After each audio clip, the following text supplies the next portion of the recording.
Today, out in this lovely little spot for my lunch break, had some rice balls that were really dry because we froze them. That's okay. I'm gonna start doing some more vlog style content for my kids eventually when I have them, and have all these videos of my life that I get to share with them. And if something horrible happened, they'd have someone to remember,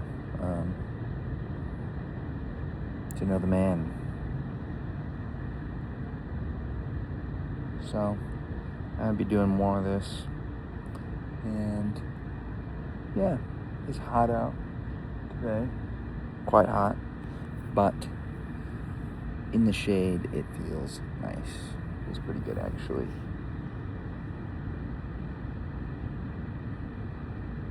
Got a buddy who's leaving the state this week, which kind of blows. Gonna miss that guy. He'll probably watch this. Love you, bro. Gonna miss you.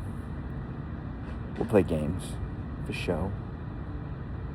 But yeah, just working this week. Nothing crazy going on otherwise. Maybe I'll get out and do some fishing. Hopefully do some camping soon. Yeah. Next week, going to Idaho. That should be beautiful. That will be a wealth of beautiful videos. So stay tuned for that. Going to Idaho. Obviously just got back from Chicago. Or not Chicago, Cincinnati. Cincinnati, baby. But yeah. So we'll see. See what I do. We'll see what I do. Working out tonight. That's big. Gonna work out with a buddy. Hit legs.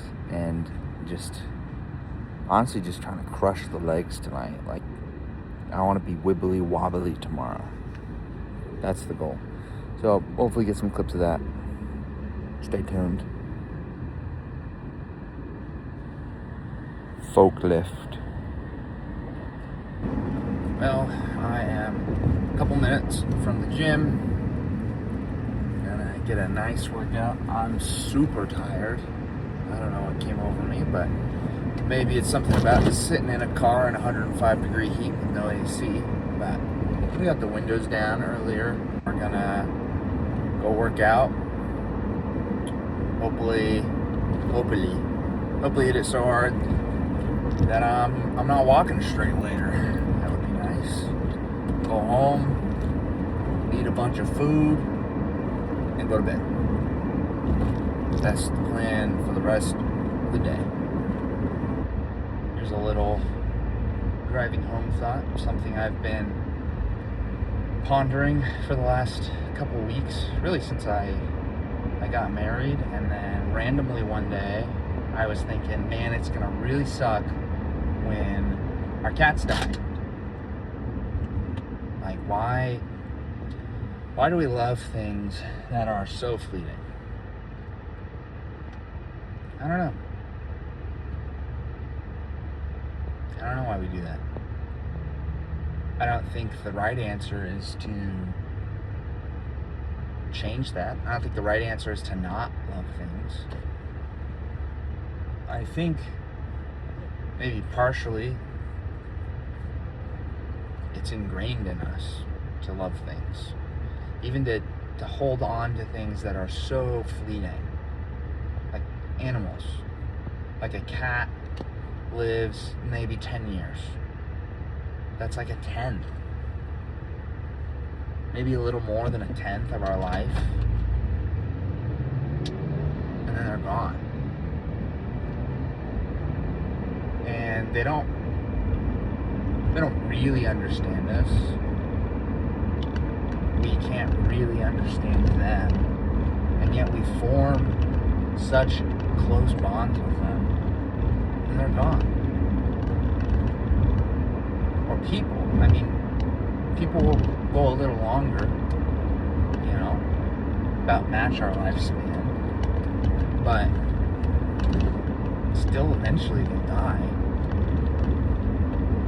And I know the right answer is not to just stop forming relationships because we're relational by nature, but I don't know. It's interesting to think about.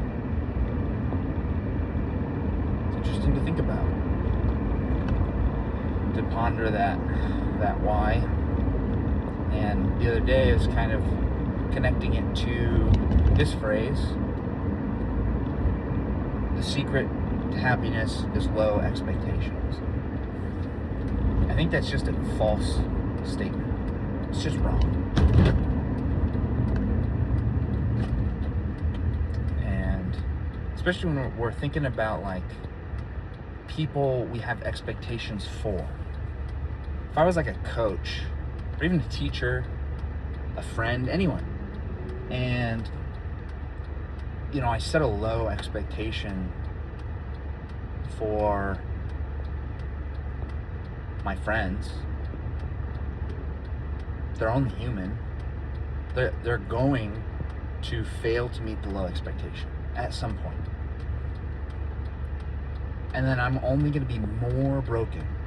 And when they meet the low expectation, well, it's a low bar. And when we do that, we just cheapen everything. It's just a lie. It's just a nasty lie.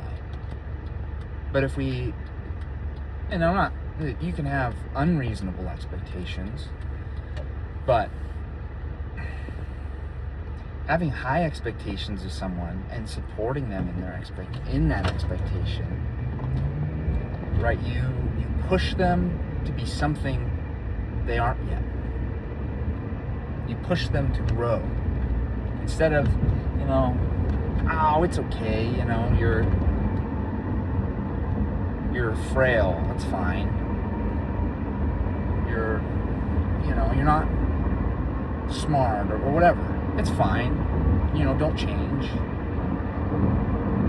But if we have high expectations for people, right, and we push them and support them in those expectations, they grow into them, and now they're greater than they once were.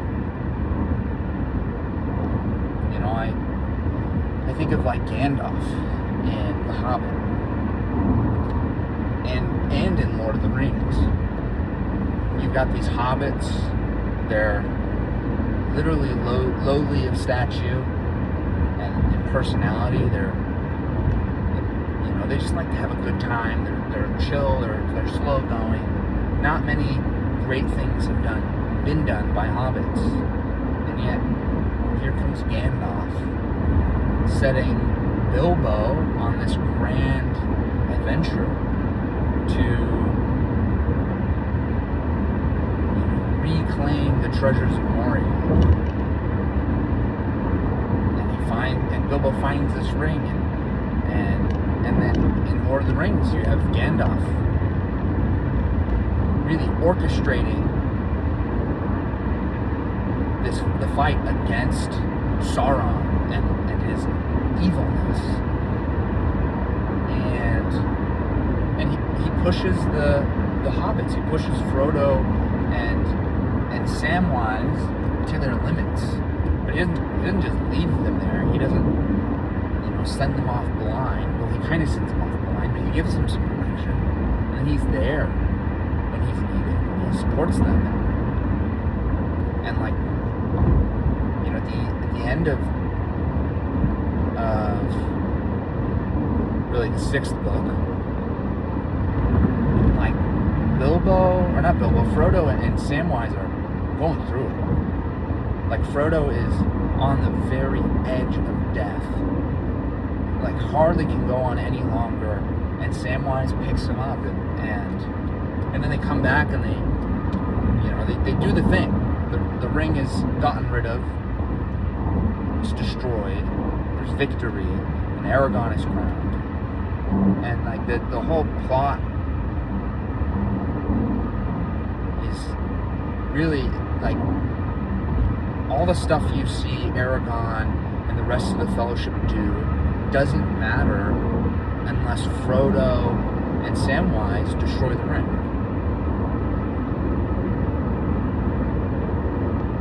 Like all the great deeds they do, the riders of Rohan, Ewan, Aragorn, Faramir, Boromir, like none of their deeds matter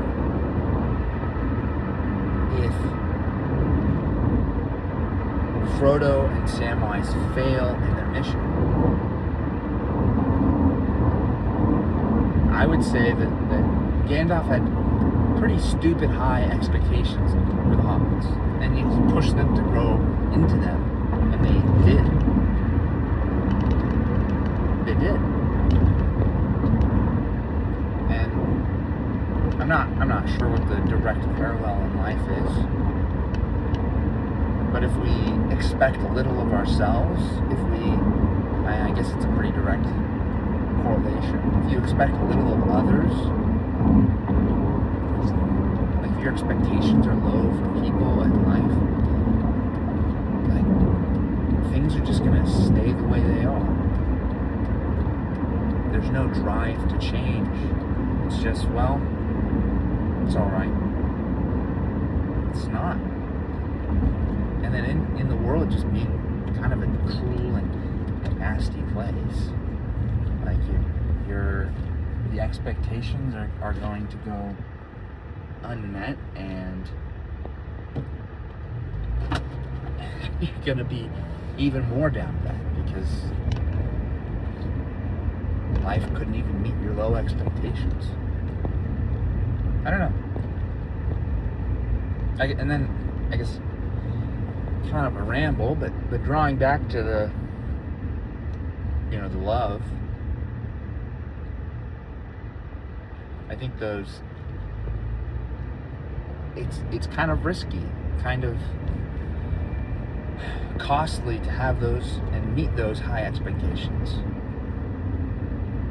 And I think love is the same way. It's risky, it's costly, but it's also the freaking greatest thing ever. To love, to be loved, to have community, to fellowship, to know brotherhood or sisterhood. Like to see and be seen is so fulfilling.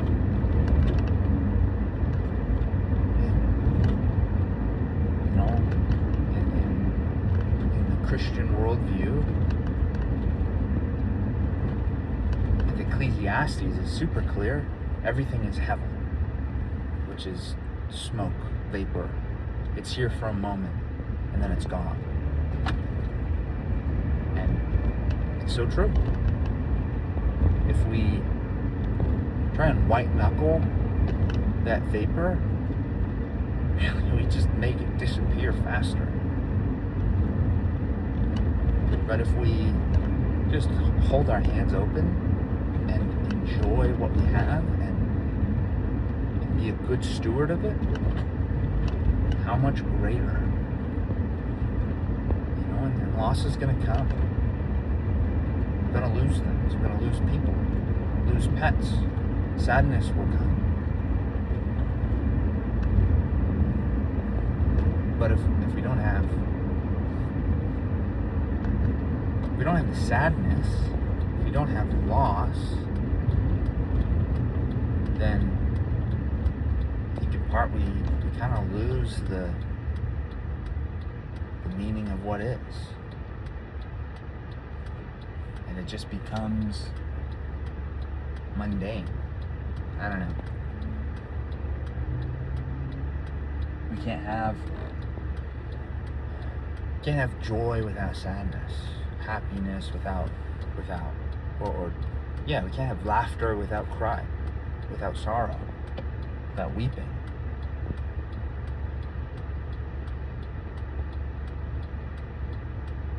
Like it's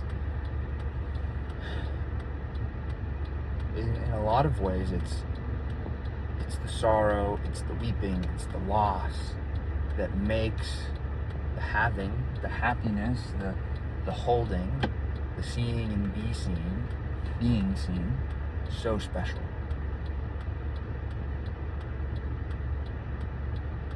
It makes it precious. I don't know. Thinking about, just kind of popped into my head.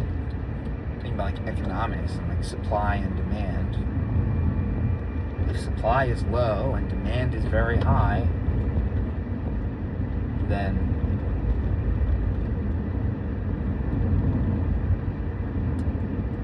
then prices go up. Right? It's a balance. Like everything balances each other. And if you just have a ton of happiness, like, what even is that? Maybe that's wrong. I don't know. I don't even know if anyone's gonna listen to this, if I'll ever do anything with this, but I felt like yapping to my phone on the way home, and so here I am. But now I'm home. If you listen to the whole thing, you're crazy. If you didn't listen to the whole thing, I wouldn't blame you. But I'm home. I'll go in. I'm gonna eat the silly little things my wife has prepared and shower and go to bed. So, yeah, hope you enjoyed listening to my ramblings. Peace.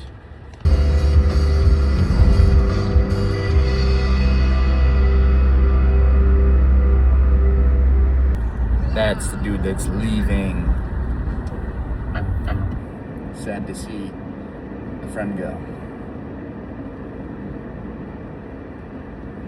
But dog's gotta do what dog's gotta do. He's getting a better job. Proud of him. See him around, play games, visit. It's way nicer up there than it is down here. He's not dying. But I don't know, man. We'll see him around. For sure.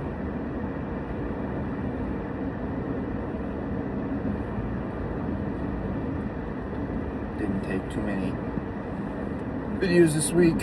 Really didn't do much, but going to do a little clip. I yapped to my phone for 10 minutes, so that'll make it in. Guess this will be after that. It is what it is. And I'll see y'all on the next one. Thanks for watching. If you watched to the end, if you listened. But it's for my kids. There's a time and a season for everything. It's just a new season of life. A new time of life.